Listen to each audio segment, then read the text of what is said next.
एक समय की बात है, एक राजा को अपनी बुद्धिमानी पर बहुत घमंड था। उसने अपने राज्य में एक अनोखी घोषणा करवाई। राजा ने कहा, जो कोई भी मेरे दरबार में आकर ऐसा झूठ बोलेगा जिसे सुनकर मैं यह मानने पर मजबूर हो जाऊं कि यह तो सरासर झूठ है, उसे मैं 500 सोने के सिक्के इनाम में दूंगा। लेकिन अगर मैंने कह दिया कि यह हो सकता है तो उसे खाली हाथ जाना होगा। इनाम नाम सुनकर दूर दूर से लोग दरबार में आने लगे। एक आदमी आया और बोला, महाराज, कल मैंने एक मच्छर को पूरे हाथी को निगलते हुए देखा। राजा मन ही मन हंसा। वह जानता था कि यह झूठ है, लेकिन पैसे बचाने के लिए उसने कहा,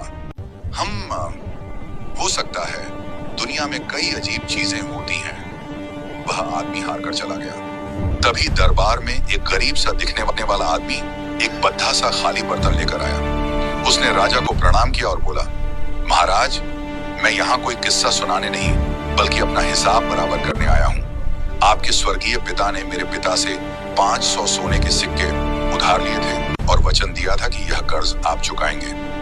यह सुनते ही दरबार में सन्नाटा छा गया। राजा बुरी तरह फंस चुका था। अब उसके पास दो ही रास्ते थे। अगर राजा कहता कि यह झूठ है तो शर्त के अनुसार उसे उस आदमी को इनाम के तौर पर 500 सोने के सिक्के देने पड़ते थे, और अगर राजा कहता कि यह सच है, हो सकता है, तो उसे पिता का कर्ज समझकर 500 सिक्के चुकाने पड़ते थे। राजा समझ गया कि वह अपनी ही जाल में फंस गया है। उसने उस आदमी की चतुराई पर मुस्कुराते हुए अपनी हार मान ली और उसे 500 सोने के सिक्के दे दिए। इस तरह उस चतुर आदमी ने बिना झूठ बोले ही राजा को हरा दिया। बुद्धिमान व्यक्ति ताकत से नहीं बल्कि अपनी सूझबूझ से बड़ी समस्या का हल निकाल लेता है। चैनल को लाइक और सब्सक्राइब करें। धन्यवाद।